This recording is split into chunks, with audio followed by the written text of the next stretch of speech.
Coucou les filles, j'espère que vous allez très bien. Je suis ravie de vous retrouver encore dans cette nouvelle vidéo. Et tout le plaisir est pour moi d'être en contact avec vous encore ce jour. Alors, pour tout commencer, pour celles qui ne sont pas encore abonnées, c'est le moment de le faire. Vous allez donc sur les réseaux sociaux me suivre, soit sur Instagram, soit sur Facebook ou sur ma chaîne YouTube, dont les coordonnées s'affichent maintenant au bas de la page. Abonnez-vous, c'est maintenant qu'il faut le faire et comme ça vous ne raterez aucune prochaine vidéo et les actions qui vont se faire, les giveaways que je vais organiser très bientôt avant les fêtes de fin d'année. Vous allez pouvoir être donc parmi les gagnantes, qui sait. Donc surtout, activez la cloche de notification qui s'affiche aussi au bas de la page. Et comme ça, vous allez être informé quand une nouvelle vidéo est en ligne. Et ça, c'est direct. Et pour le reste, restez connectés, vous allez découvrir le thème du jour. À tout à l'heure, les filles.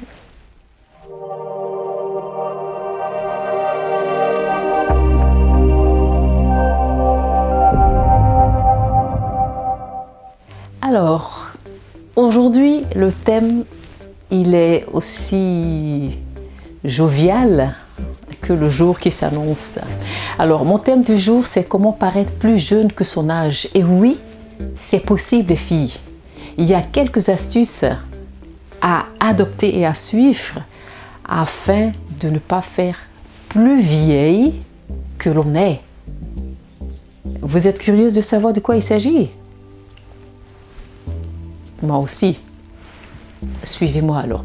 Alors, le point numéro 1 que je vais vous communiquer pour que vous puissiez paraître plus jeune que votre âge ou bien faire votre âge comme ça, donc il faut le dire. Il faut d'abord avoir une coiffure moderne.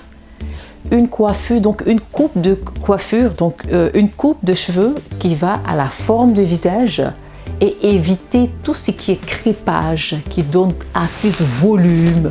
Mais bon, c'est bon de faire donc des chignons quand on va au mariage ou quand on est une mariée et tout, mais les coiffures à la lionne d'avant, avec plein de volume comme ça c'est à éviter. Parce que plus on crée assez de volume dans la coiffure qui n'est pas nécessaire, ça vieillit. Donc ça, c'est le point numéro 1.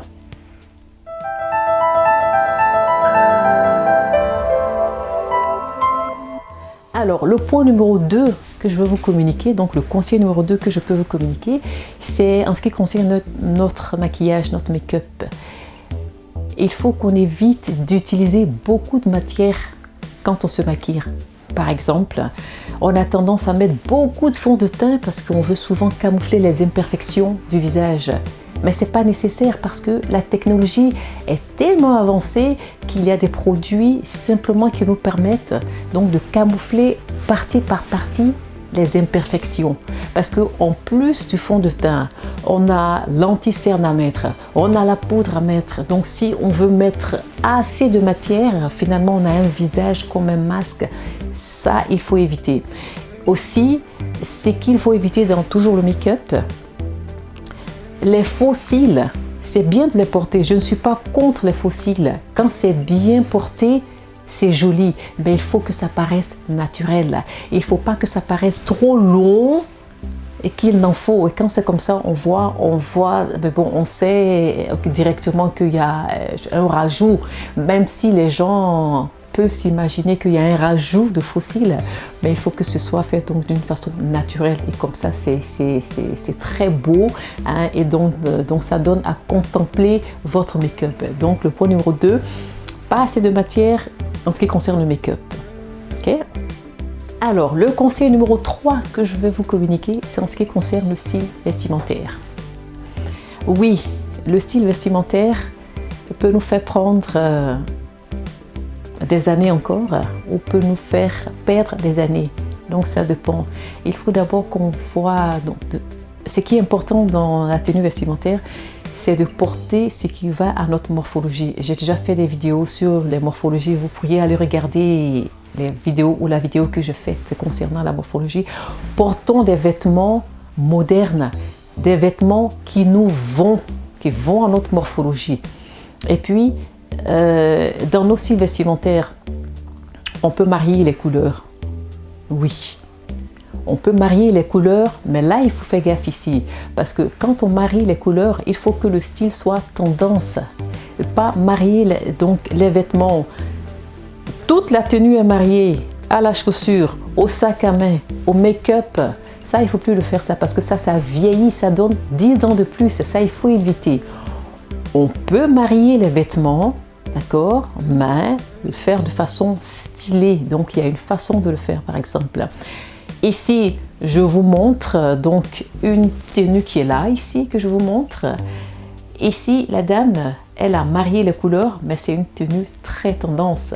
Ou encore, j'ai celle-ci qui est une tenue avec donc un style monochrome. Donc, les couleurs du vêtement sont mariées, mais c'est un look tendance. Et donc ça, c'est très joli à voir. Et donc, ça ne vieillit pas, au contraire, ça rajeunit. Donc ça, c'est important, le style vestimentaire. C'était le conseil numéro 3.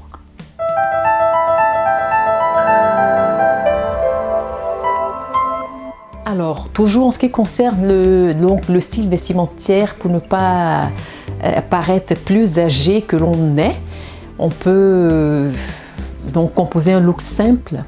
Un jeans, un t-shirt en dessous avec une veste ou un blazer, ça c'est tendance.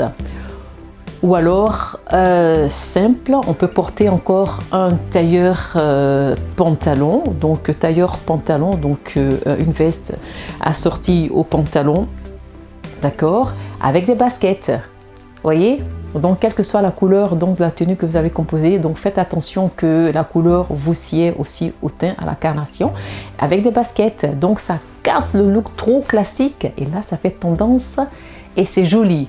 Et par exemple, vous avez un beau t-shirt avec soit un pantalon en cuir ou une jupe en cuir et le look est cassé avec des baskets et votre sac à main. Ça, c'est un look tendance qui rajeunit et ça, c'est à conseiller ça.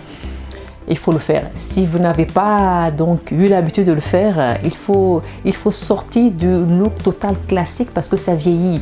Et par exemple, on a une tenue qui vieillit et même grave. Un tailleur, la veste, la jupe et des escarpins, un sac à main. Si le look n'est pas tendance, ça peut vieillir et même grave. Voyez, donc il faut faire attention à ça, il faut savoir balancer et puis donc mettre la petite touche stylée, moderne qui relève la tenue et ça, il n'y a rien à dire quoi. Alors, le conseil numéro 4 que je veux vous donner, c'est en ce qui concerne les accessoires. C'est vrai, une tenue, elle est finie ou elle est presque finie avec des accessoires. Donc si on a des parures par exemple, j'ai une parure, donc un collier en perles assorti au bout d'oreille en perles, il faut éviter de marier les deux parce que ça fait vieillot. Non, il faut pas le faire ça.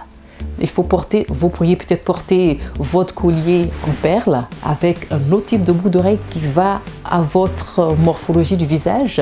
Et ça, c'est à conseiller. Par exemple, vous avez donc un collier avec le même motif que les boucles d'oreilles. Ça ne le fait pas parce que ça vieillit.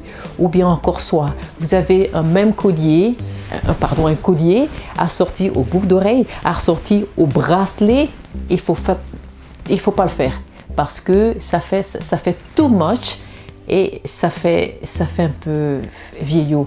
Et ça vous fait prendre encore de l'âge. Il faut éviter ça. Soit c'est peut-être le beau bracelet que vous mettez avec un collier qui va bien à votre port de tête, mais qui n'est pas assorti à votre bracelet, mais un collier bien tendance. Ça aussi, c'est bon. Ou bien, soit si vous n'avez pas l'intention de mettre un collier, ou bien un beau bracelet que vous mettez avec de belles boucles d'oreilles, d'accord, mais qui ne se marient pas. Là encore sa gamme. Les seuls bijoux qu'on peut marier et qui sont encore bons à voir, c'est seulement le diamant. Voilà. Le diamant, c'est fait pour être marié, même si on n'a pas, soit on n'a pas l'envie donc de faire le mariage donc des bijoux diamants, mais ça peut se faire parce que ça ne fait pas vie, ça fait pas trop vintage. Ça fait classe parce que bon, tout le monde sait combien coûtent donc les bijoux en diamant. Donc évitez de pareiller les bijoux, que ce soit les boucles d'oreilles, colliers, bracelets, essayez de dépareiller et comme ça vous êtes dans la tendance. Alors le 5e conseil que je vais vous communiquer, c'est pour celles qui sont fanas des tenues rétro. On parle de tenues rétro, donc des tenues des années 80 ou des années 70, donc 70 en parenthèse. Donc si vous avez par exemple un look rétro, donc je parle de look rétro pour les dames, et si vous avez donc des paires de lunettes, donc des années 70 ou 80, sur un look tendance moderne actuelle, ça peut se faire. Donc ça peut se faire. Ça, c'est aussi joli. Ou bien sûr, une tenue donc moderne et tendance.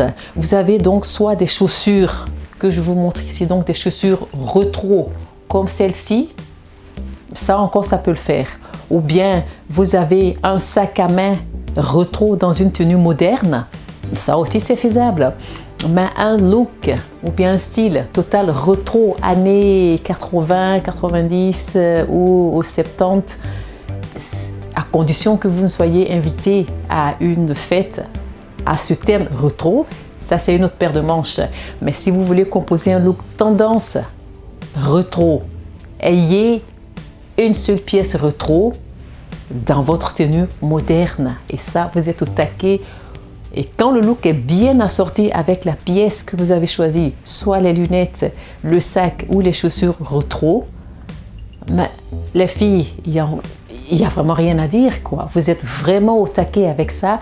Il faut essayer de le faire. Si vous n'y avez pas encore pensé, il faut le faire et puis vous allez voir ce que ça donne. On ne sait jamais. On dit qui ne sait rien. Mais bon, ok, ne sait rien. Hein. Il faut essayer et puis vous allez voir. Moi, je vous le conseille. Hein.